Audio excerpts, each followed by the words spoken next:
Hello my dear viewers, இந்த வீடியோவில் fluency எப்படி என்ஹான்ஸ் பண்ணலாம் அப்படின்னு சொல்லலான்னு நினைக்கிறேன்.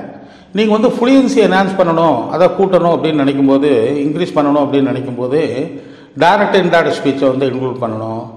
அப்புறம் கிராமட்டிக்கல் ஆஸ்பெக்ட்ஸையும் இன்க்ளூட் பண்ணணும். அப்புறம் சரியான அப்ராப்ரேட் வேர்டை போட்டு பழகணும். இந்த மாதிரி பல விஷயங்களை நீங்கள் இன்பில்ட்டாக பண்ணும்போது தான் உங்களுக்கு ஃப்ளூயன்சி கூடும். நம்பர் 1. நம்பர் 2, நீங்கள் ஒரு சென்டென்ஸு அல்லது 2 சென்டென்சஸ் பேசினா ஃப்ளூயன்சி வராது. சில இடங்களில் நம்ம ஒரு 4-5 சென்டென்சஸை எக்ஸ்பிளைன் பண்ணக்கூடிய சூழ்நிலை நமக்கு வரும். Will be force to explain. அப்போ we are required to speak about 4 or 5 sentences. அது எப்படி பேசலாம் அப்படிங்கிறதா இந்த வீடியோ. இந்த வீடியோ நான் இங்கிலீஷில் பேசிட்டு அப்புறம் தமிழ் அர்த்தம் கொடுக்குறேன். அப்போ உங்களுக்கு நல்லா புரியும் எப்படி கிராமர்லாம் இன்வால்வ் ஆகிருக்கு அப்படிங்கிறது.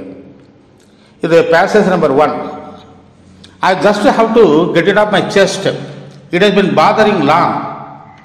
I wished many times I had given the loudest yell, O-L-L-L. Oh no, they don't see eye to eye. Will they fall apart? I told them many times, words are like arrows. For when once you let loose, it is too late to withdraw. Will they hear me out? இப்போ இந்த get it off my chest அப்படின்னு சொன்னால் மனசு பாரத்தை இறங்கி விட நினைக்கிறேன். அப்படி it has been bothering long. இந்த இடத்துல இட் இஸ் பாதரிங் லாங் சொல்லக்கூடாது. ஏன்னா லாங் அப்படின்னு வந்ததுனால ரொம்ப நாளாக என் மனதை உறுத்திக்கிட்டே இருக்குது அப்படின்னு அர்த்தம். கெட் இட் ஆஃப்னா மனத்தை விட்டு நான் பாரத்தை இறக்கி விடணும், யார்கிட்டையாவது சொல்லிடணும்ட்டு. அப்புறம் wish to many times I had given the loudest L. அதாவது I had plus verb 3 use பண்ணியிருக்கிறேன். இது என்ன அர்த்தம்னு சொன்னால் விஷ் சப்ஜெக்டிவ் மூடு அப்படின்னு பேர் கிராமரில். இது கொஞ்சம் அட்வான்ஸ்டு ஸ்பீக்கர்ஸ், இன்டர்பிரேட் ஸ்பீக்கர்ஸுக்கு கண்டிப்பாக மஸ்ட் நோ, அவங்களுக்கு தெரியணும்.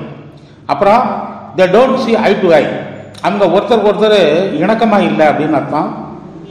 அப்புறம் வில் தே ஃபால் அபார்ட், பிரிஞ்சு போயிடுவாங்களோ அப்படிங்கிற பயம் எனக்கு இருக்குது அப்படின்னு நான் சொன்னேன். அப்போ இந்த வார்த்தைகள் அம்பு மாதிரி ஒன்று விட்டு தான் லெட் லூஸ், அன்லீஷ் அப்படிங்கிற வார்த்தையும் நான் சொல்லியிருக்கிறேன்.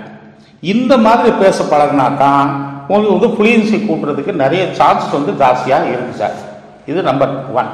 நம்பர் 2 பாருங்க. The doctor said at a college function he did not get through the medical exam the first time. இந்த மெடிக்கல் டெஸ்ட்டை ஃபர்ஸ்ட் டைம் அந்த டாக்டர் ஒரு காலேஜ் ஃபங்க்ஷனில் பேசும்போது ஃபர்ஸ்ட் டைம் மெடிக்கல் டெஸ்ட்டை பாஸ் பண்ணலை அப்படிங்கிறாரு. he had to sit for it another year.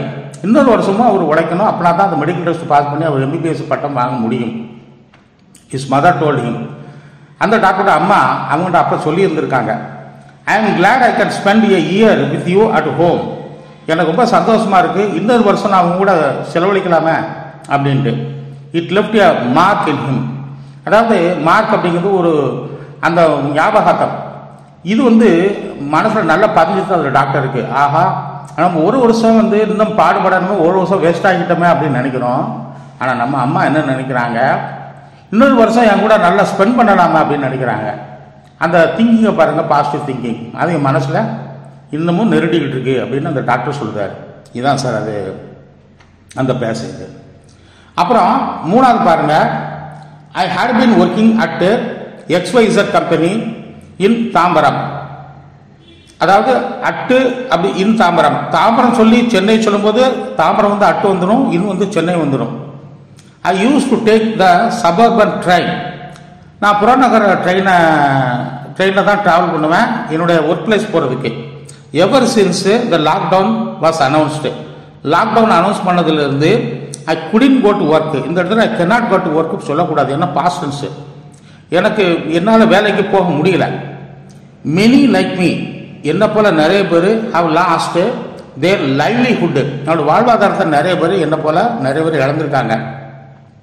I am still not able to go to work. இப்பவுமே என்னால் வேலைக்கு போக முடியல. And I am force to borrow money to run my family. Borrow இது லெண்டருடைய ஆப்போசிட், கடன் வாங்குறது. இன்னும் நான் கடன் வாங்கி தான் என்னோட குடும்பத்தை நடத்த வேண்டியிருக்கு. Run my family. I have to spend அட்லீஸ்ட் ₹100 ஃபார் கம்யூட்டிங். COMMUTI. கம்யூட்டிங்னா ஒரு இடத்துக்கு டெய்லி போயிட்டு வர்றது, அதான் commuting. This dents my budget, DENTS. இது மேக்ஸ் எ ஹோல் அப்படின்னு அர்த்தம். இப்போ இந்த ஒரு ஸ்பீச்சில் நான் என்ன சொல்லியிருக்கேன்னா, dent, commuting, I have to go, இந்த மாதிரி சில விஷயங்களை நான் பயன்படுத்தி இருக்கிறேன். Couldn't go to work, I had been working சொல்லியிருக்கேன், ஐ வாஸ் ஒர்க்கிங் சொல்லலை. இந்த ஒரு கிராமர் பற்றி மட்டும் நான் பேசலான்னு பார்க்குறேன். I was working, I had been working. எப்போ வந்து நீங்கள் ஒர்க்கில் மட்டும் உங்கள் ஆக்டிவிட்டியில் மட்டும் இன்ட்ரெஸ்ட் காட்டுறீங்களோ அப்போ was plus ING, were plus ING போடுங்க. நீங்கள் அந்த ஆக்டிவிட்டியுடைய கண்டினியூஸில் இன்ட்ரெஸ்ட் காட்டிங்கன்னா ஹேட் பீன் ப்ளஸ் ஐஎன்ஜி போடுங்க. எக்ஸாம்பிள் சொன்னால் புரிஞ்சிடும். இட் வாஸ் ரெய்னிங், அவ்வளோதான். அது மழை பெஞ்சிக்கிட்டு இருக்கு, அவ்வளோதான். அந்த நீங்கள் மழை பெஞ்சிக்கிட்டு இருக்கு அப்படிங்கிற ஆக்டிவிட்டியை மட்டும், அதை மட்டும்தான் சொல்கிறீங்க, அது மட்டும் தான் உங்கள் இன்ட்ரெஸ்ட்டை காட்டுறீங்க. இட் ஹேட் பீன் ரெய்னிங் அப்படின்னு என்ன அர்த்தம்னா, ரொம்ப நேரமாக மழை பெஞ்சிக்கிட்டு இருக்கு, இன்னும் கண்டினியூ ஆகிருக்கும் போல அப்படிங்கிற மாதிரி சொல்லும்போது தான் இது. ஒரு நீங்கள் வந்து ரயில்வே ஸ்டேஷன் போகிறீங்க, உங்களுடைய சொந்தக்காரர் ஒருத்தர் உங்களுக்காக வெயிட் பண்ணிட்டு இருக்காரு. அதை எப்படி சொல்லலாம்னா, he was waiting for me at the railway station. இது வாஸ் அல்லது வேர், தேவர் வெயிட்டிங் ஃபார் மீ, அவர்கள் எனக்காக காத்து கொண்டு இருந்தார்கள், அவர் எனக்காக காத்து கொண்டு இருந்தார். இப்போ காத்துக்கிட்டு இருக்கிற அந்த ஆக்டிவிட்டியில் மட்டும்தான் உங்க இன்ட்ரெஸ்ட் இருக்கு. ஸோ அதனால தான் வாஸ் வெயிட்டிங் அல்லது வேர் வெயிட்டிங் நீங்க போட்டீங்க. இதை அவங்க ஒரு 1:30 மணிலிருந்து 2 மணிக்கு வரைக்குமோ 2:30 மணி வரைக்குமோ வெயிட் பண்ணிக்கிட்டு இருந்தாங்கன்னு வச்சுக்கிடுங்களேன். அப்போ சொல்லும்போது he had been waiting, they had been waiting for half an hour அல்லது for 1 hour. அவங்க அல்லது அவரு எனக்காக 1/2 மணி நேரமோ 1 மணி நேரமோ வெயிட் பண்ணிக்கிட்டு இருந்தாரு அப்படின்னு சொல்றது. ஸோ உங்களுக்கு ஆக்டிவிட்டியில் இன்ட்ரெஸ்ட் இருந்துச்சுன்னா was plus ING, were plus ING போடுங்க. அந்த ஆக்டிவிட்டியோட கண்டினியூஷன் பாஸ்ட்ல ஒரு மொமெண்ட்டை தாண்டி இருக்கணும்னு நினைச்சிங்கன்னா ஹேட் பீன் பிளஸ் ஐஎன்ஜி போடுங்க. ஸோ இந்த வீடியோவில் நான் வந்து நிறைய கிராமட்டிக்கல் ஆஸ்பெக்ட்ஸையும் இன்க்ளூட் பண்ணியிருக்கிறேன். ப்ராப்பர் வேர்டு, டென்ட், இந்த மாதிரி வேர்டெல்லாம் யூஸ் பண்ணியிருக்கேன். Get it off my chest அப்படிங்கிற ஒரு இடியத்தையும் சொல்லியிருக்கிறேன். வில் தே ஃபால் அப்பார்ட் அப்படிங்கிறதையும் சொல்லியிருக்கிறேன். ஸோ இந்த மாதிரி நீங்கள் இதை வந்து இமிட்டேட் பண்ண போகிறோம் சார். இமிட்டேஷன் டெக்னிக்னா ஒன்றும் இல்லை. இந்த நான் பேசுகிற அந்த ஸ்பீச்சை வந்து நீங்கள் வந்து அந்த ஆக்டிவிட்டியை திரும்ப திரும்ப திரும்ப திரும்ப திரும்ப திரும்ப சொல்லி சொல்லி சொல்லி பார்க்கணும். அது மிரர் முன்னால் சொன்னால் எஃபெக்ட் வந்து டபுள் எஃபெக்டாக இருக்கும்.